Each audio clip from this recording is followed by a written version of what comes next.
the question is, why did the FDA do this?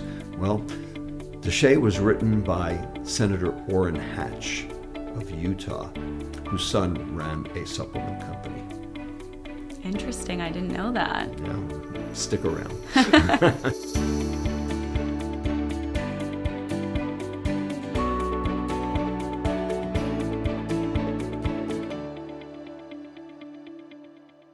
Good morning, everyone.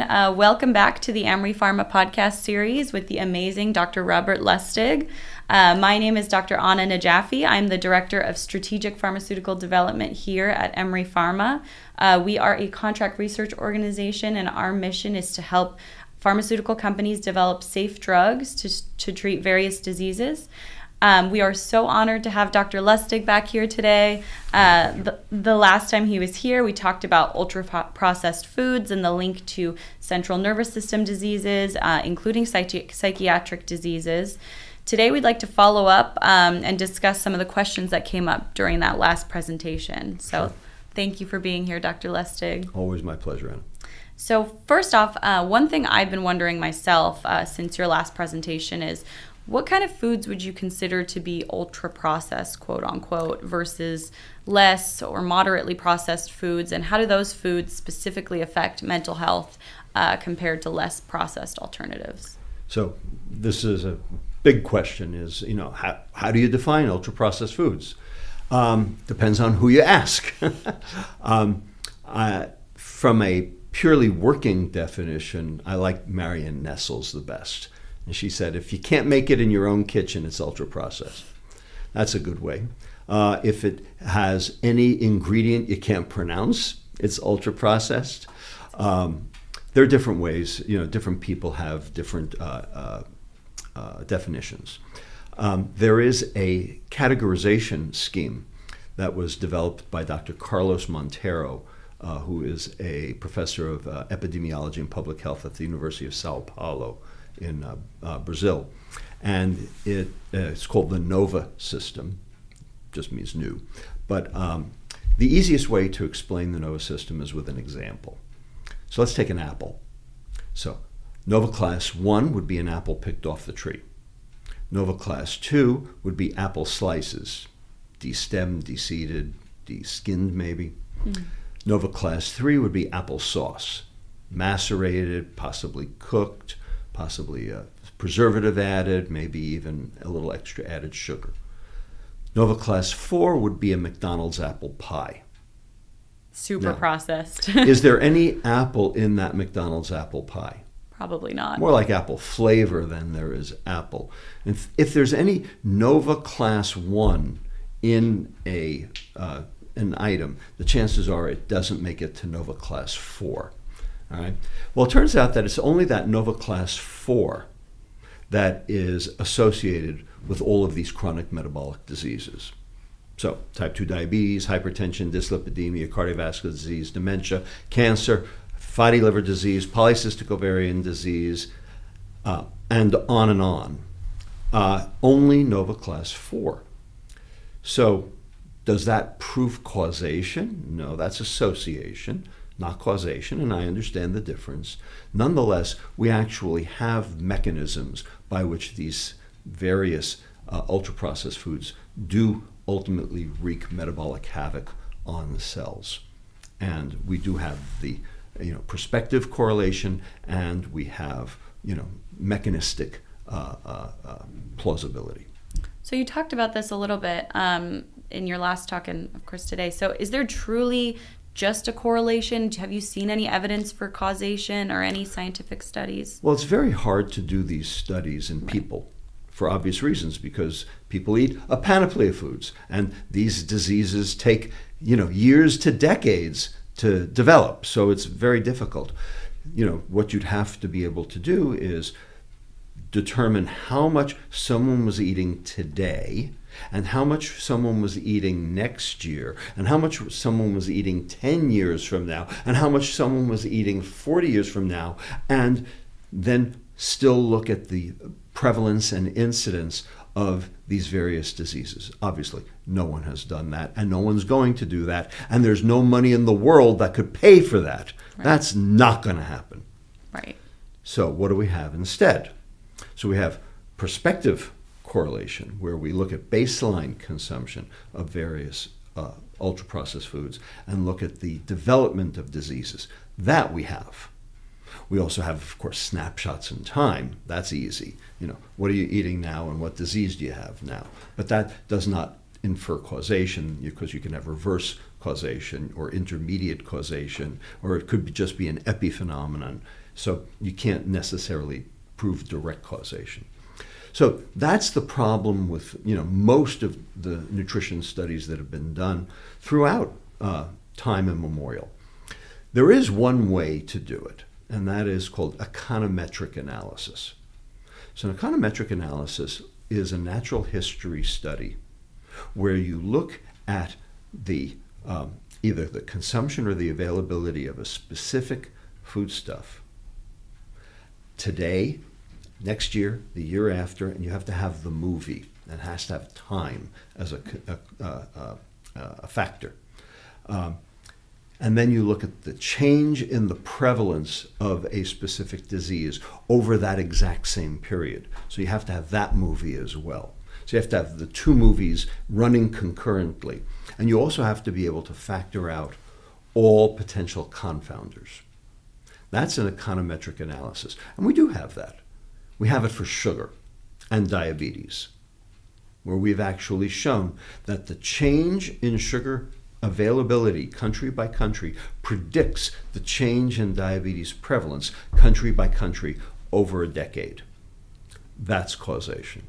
Right, and a lot of these studies are, very broad scale, and as you mentioned, a lot of these foods were not around 50 years ago, so we're seeing overall, much higher prevalence of these diseases. Right. So can you elaborate a little bit on, the neurological impact of ultra-processed foods and potentially the, psychiatric impact? So ultra-processed foods could be affecting the brain, the central nervous system, in multiple different ways.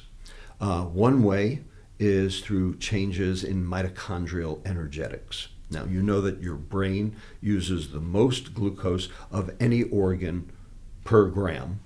It is basically a machine for generating energy, because neurotransmission is so metabolically intensive and energy expensive. So, a 3-pound organ consumes 20% of the glucose that you ingest. If your mitochondria, which are basically turning that glucose into energy, are either inhibited or defective in any way, that's going to end up leading to defective neurotransmission, which might have, for instance, behavioral sequelae, like, for instance, depression. We have data on mitochondrial dysfunction because of sugar, because of the molecule fructose. So it turns out glucose actually increases mitochondrial function, but fructose inhibits mitochondrial function. It inhibits 3 separate enzymes that are necessary for mitochondria to do their job correctly. It inhibits AMP kinase, it inhibits acyl-CoA dehydrogenase long chain, and it inhibits carnitine palmitoyl transferase 1. These are 3 enzymes that are necessary to be able to turn either glucose or fat into ATP. So we have that. Another possible way ultra-processed food could affect brain function is neurotransmitters.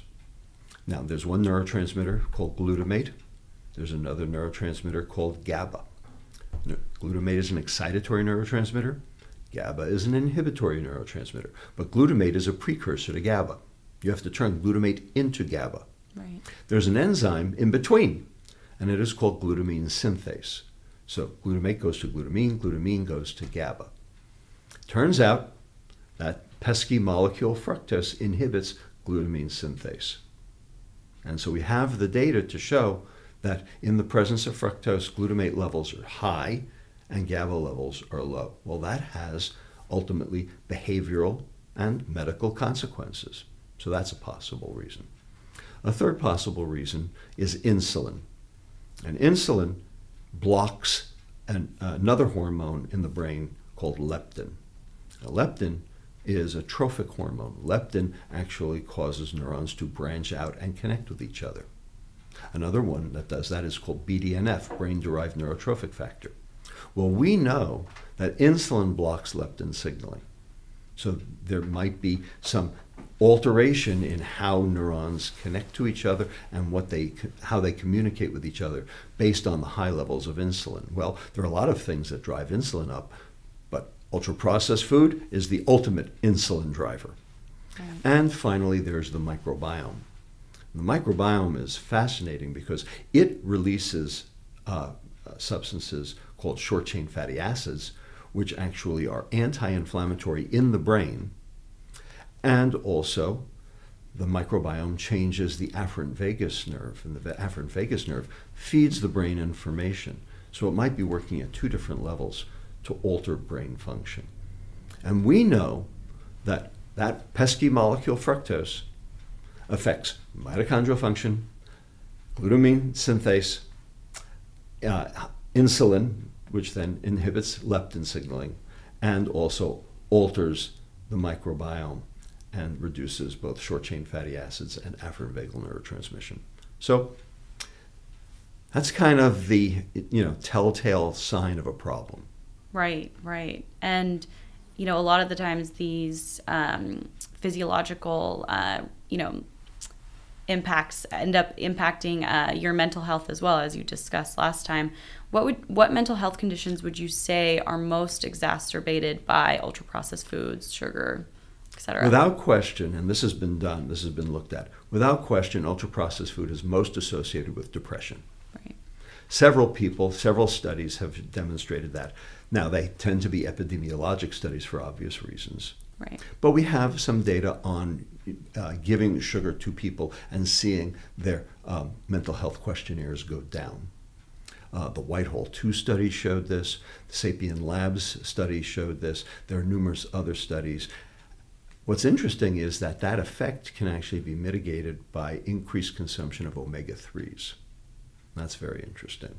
So if you're eating ultra-processed foods, but you're also taking omega-3s, there's a little bit of a... There may be some mitigation there. Okay? In addition, we've learned that there's another way that ultra-processed foods might be altering brain function through B vitamins. So through folate, through B6, which is pyridoxine, through B12. All of these are necessary for normal brain function, and all of them are very low in the ultra-processed food diet. So B vitamin supplementation can sometimes mitigate some of these neurological manifestations, including, by the way, Alzheimer's. Right, right. And a lot of our listeners, I think in the comments I was reading, have talked about friends, family members who suffer from schizophrenia, bipolar disorder, and by changing their diet, right, they've been able to kind of curb that a little bit. Do you see that as well? So Christopher Palmer, who's a professor of psychiatry at Harvard Medical School, has looked at this directly and has numerous studies going on right now where he's basically administered a ketogenic diet to patients with depression and schizophrenia and bipolar disorder, and has seen improvements in all of them. And the reason is because ketones are metabolized by the mitochondria much more rapidly, much more effectively, much more efficiently than glucose or fructose ever were. And so ketogenic diet seems to actually lift people out of their psychiatric disturbance. Dr. Palmer has written a book called Brain Energy, where he describes all of these studies and the phenomena. And it's a wonderful book. I can't recommend it enough. Okay, we'll have to take a look. What are the components of ultra-processed foods that make it most harmful to human health? You mentioned without question, sugar. Sugar, of course. That's Let's get that one out of the way. That's the alpha, the omega, and everything else in between. Right there. There are others, though, of course. Another one that may be extremely important and really has gone under the wire is emulsifiers. Interesting. Okay, so carboxymethylcellulose, polysorbate 80, carrageenan, lecithin even. These are all things that hold fat to water. Okay, and so they're absolutely essential for ultra-processed food. Otherwise, your microwave lasagna would layer out in the microwave. Right. So you have to basically be able to bind fat to water if something's going to have any meaningful shelf life and be able to survive cooking. Right. So ultra-processed foods are very high in emulsifiers. Well, it turns out emulsifiers are detergents. That's what you put in your clothes washer. That's what Tide is. Right. All right. It binds fat to water, and that's how you were able to lift the stain out of your clothes. Right. The point is, what happens when you swallow a detergent? It burns a hole in your intestine. Right. All right. Now, obviously, if it's an emulsifier in food, it's not going to burn a hole. But what it does do is it chews through the mucin layer, which is a layer of mucus that sits on top of the intestinal endothelial cell in an attempt to protect it. It's one of the barriers of the intestine. There are 3 barriers in the intestine. The physical barrier, the mucin layer. There's the biochemical barrier, the tight junctions that hold cells together, called zonulins. And there's also the immunologic barrier, the Th17 cells that make a cytokine called IL-17. Well, emulsifiers destroy that mucin layer. Right. And then bacteria that are in your intestine, in your gut, can get through into your bloodstream and then drive insulin resistance, or worse, can actually go to the brain and generate its own inflammation. So without question, emulsifiers are part of the issue as well. Vitamin deficiencies, because once you strip the germ out of, say, whole grain bread and the fiber out of whole grain bread, it renders it somewhat vitamin deficient. That's why they have to add folate back to bread, because they found, back in the early 1980s that ultra-processed bread, this grocery store bread, was leading to an enormous increase in spina bifida in babies. I was a budding pediatrician at the time, when this was happening, and so they started adding folate back to bread because all these women were folate deficient. Oh, wow. So, we've known for, decades that, food processing alters nutrient composition. Well, that has ultimately, systemic and cerebral manifestations. And so, ultra-processed food drives these. We've known this for a long time. And where does bread fall in this NOVA scale? How processed would you? Well, it depends on the bread. There are different kinds of bread. Right. All right. So the best bread is the bread that has the fiber still surrounding the starch. Okay. So the fiber, the husk, the kernel, is about 25% of the weight of any, for instance, wheat berry, or what you would make bread from originally. Okay. Well, it turns out the germ has all the nucleic acids, the polyphenols, and the vitamins. The husk is the fiber, and then of course you have the starchy endosperm. That's basically what makes the bread fluffy. Mm-hmm. Okay. Well, are there any breads that keep the kernel intact? And the answer is yes, there are. Okay. They tend to be very expensive. They tend to be specialty. You tend to buy them at Whole Foods. An example would be, say, German fitness bread. Okay. So these are breads that are, the loaf, it's a pound loaf, but it's about the size of a brick. And it's also about the weight and density of a brick. And if you threw it at somebody's head, you'd knock them out. That's how you know. That's how you know. If you can knock them out, that's good bread. Right. All right. Grocery store bought bread, though, is, this fluffy, glutinous, mass, and it's, 3 times as large. And if you threw it at somebody's head, it would bounce off, and then they'd come and beat you up.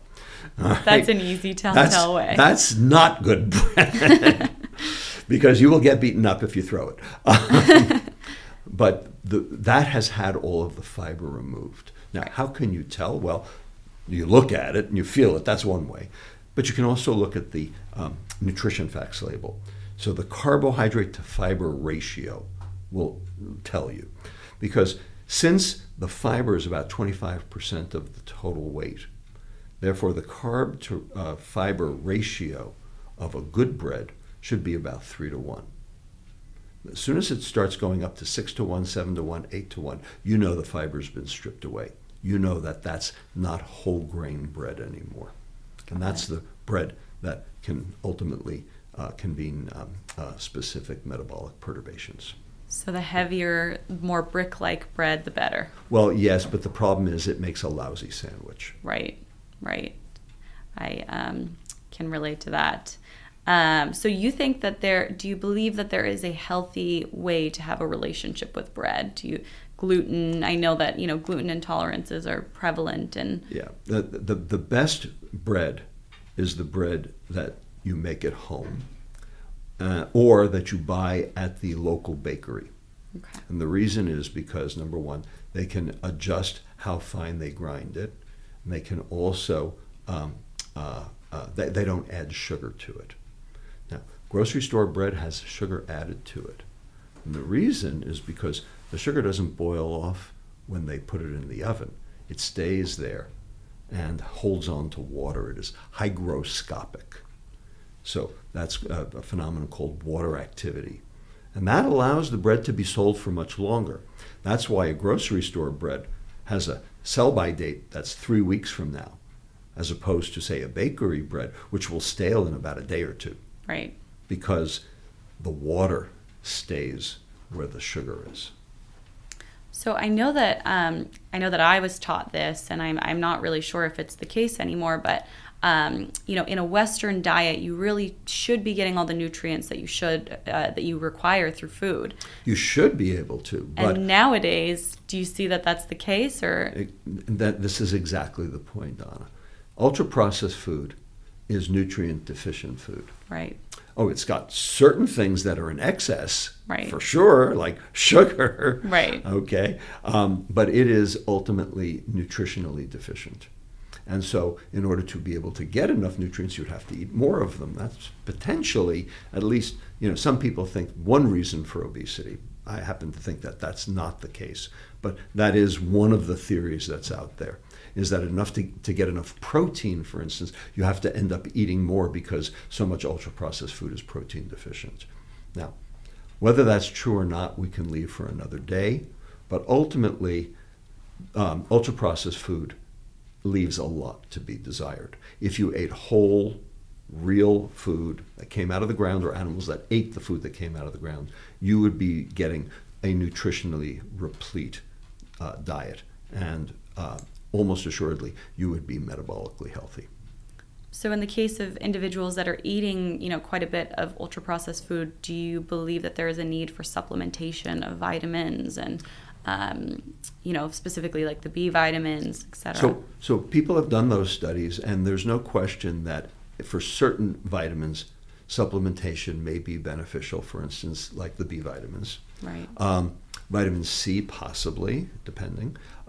Vitamin D is the complicated one. Everybody and his brother says, we're vitamin D deficient. And indeed we are. The question is why? Right. Because you can drink a quart of vitamin D milk every day and still be vitamin D deficient. Turns out vitamin D is a little more complicated. So vitamin D is a pre-pro hormone. Pre-pro, which means it has no activity whatsoever in its, vitamin D form. First thing that happens when you swallow vitamin D is or even if your skin makes it, from sunlight, is it goes to the liver and gets turned into the prohormone, which is called 25-hydroxy vitamin D. Now that still has no activity. Then something has to happen to that 25-hydroxy vitamin D to activate it.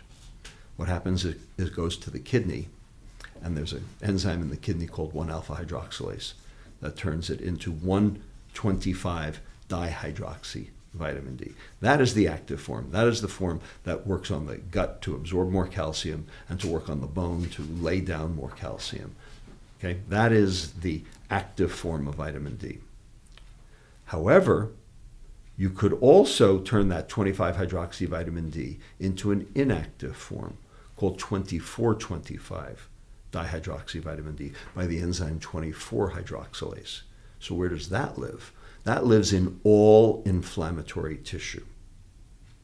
And it doesn't matter what kind of inflammatory tissue, neutrophils, macrophages, sarcoid tuberculosis, and the list goes on. Well, 93% of America is inflamed. We have the data to prove it.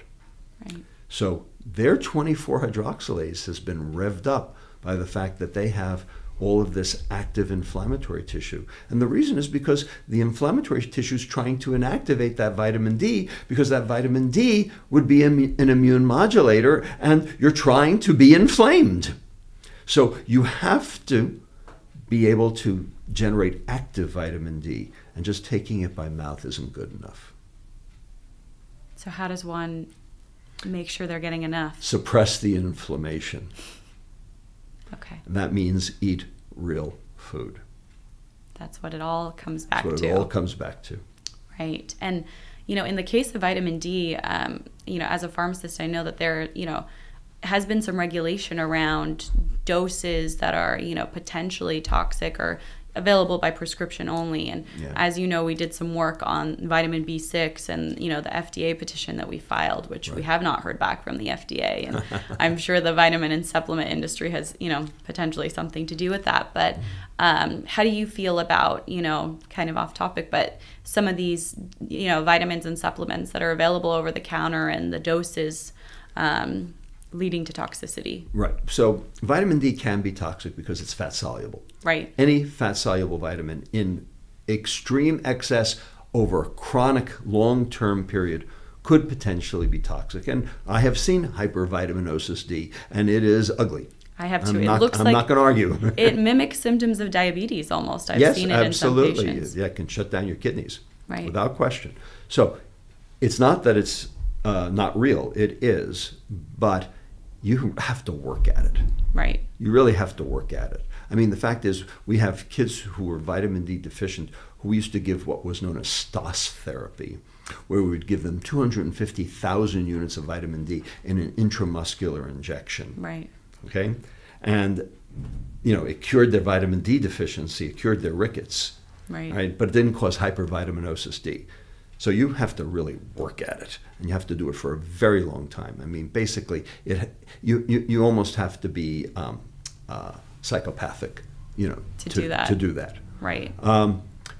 The problem is that vitamins and supplements are not really regulated by the FDA. Yes. They slide in under a provision, a specific act.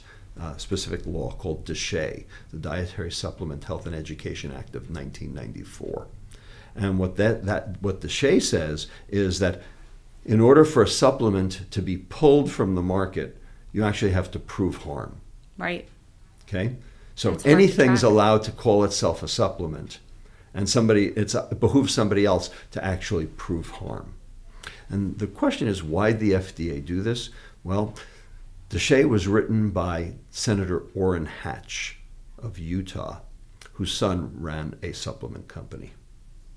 Interesting. I didn't know that. Yeah, stick around. You'll learn more.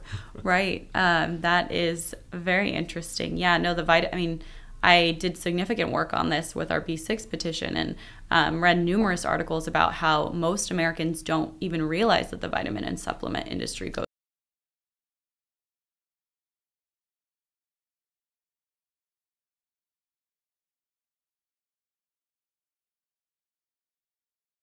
ultra-processed foods. Is what is one thing our listeners can do today to change the trajectory of their health? I think I know the answer, but...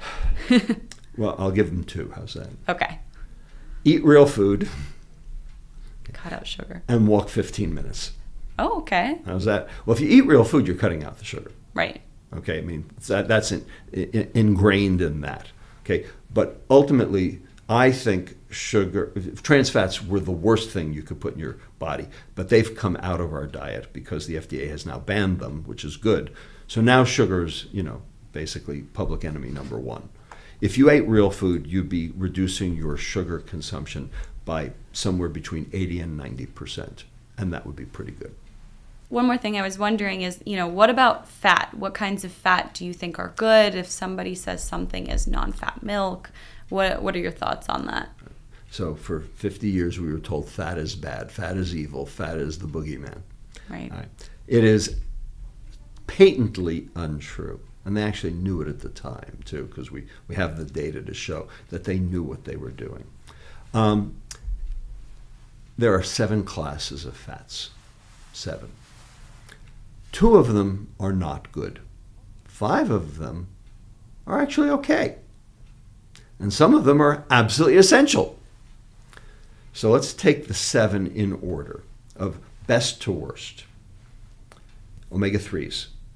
Heart healthy, anti-Alzheimer's, save your life. Okay? The fewer omega-3s you have, the quicker you die and the more depressed you'll be, the more miserable your life will be. All right? But where do you get omega-3s from? Wild fish. Wild fish, not farmed fish. Right. Wild fish. Farmed fish have omega-6s because they eat corn. Number 2, monounsaturated fatty acids, like olive oil. Turns out, good for your liver. Number 3, polyunsaturated fatty acids. Turns out, they do a lot of decent things around the body in different ways, and they're good for energy transport. The only problem is if you overheat them, and also if you overdo them, they can cause some immune dysfunction. Number 4, saturated fat. Saturated fat is cardiovascularly and diabetes neutral. Not good, not bad. Everyone thinks saturated fat is the enemy. That's why they took the fat out of the milk. Couldn't be more untrue. In fact, dairy saturated fat is different from red meat saturated fat because dairy saturated fat is odd chain with a specific phospholipid signature that confers metabolic health, as opposed to red meat saturated fat, which is even chain fatty acids without that phospholipid signature. Number 5, medium chain triglycerides like coconut oil. Now, is that okay? And the answer is, if that's all you're eating, yeah. But if you're also consuming large amounts of saturated fat plus medium chain triglycerides, then you can overwhelm your liver's mitochondria. Number 6, omega-6s. Okay, that's what's in seed oils. That's what's in corn oil and soybean oil. Okay, that's what the food industry uses. And the reason is because it has a high heating point. Okay, it's cheap. Turns out it is pro-inflammatory. It is the precursor to arachidonic acid, which is the precursor to thromboxanes, leukotrienes, and the inflammatory cascade. Right, and the inflammatory cascade. Right. Exactly. All right. And finally, number 7, the devil incarnate trans fats, which are now gone. Mostly. There are some natural trans fats, but they're pretty low in abundance. And where do you see those? In milk. Milk, okay. Milk. And do you think that there is a healthy way to have a relationship with dairy? What is your take on? I think I think dairy is very good. And in fact, there's lots of data to support the use of dairy throughout. As Time magazine declared back in 2015, butter's back, baby. Great news. Way better than margarine, that's for sure. Right. Well, great news for cheese lovers out there. Indeed. Like myself. Well, I think that wraps up all my questions for today. Thank you so much, Dr. Lustig. As always, you are a wealth of knowledge. We learned so much from you today. We appreciate you taking the time to speak with us, and we look forward to your presentation today. It's going to be on personal responsibility versus public health. Stay tuned.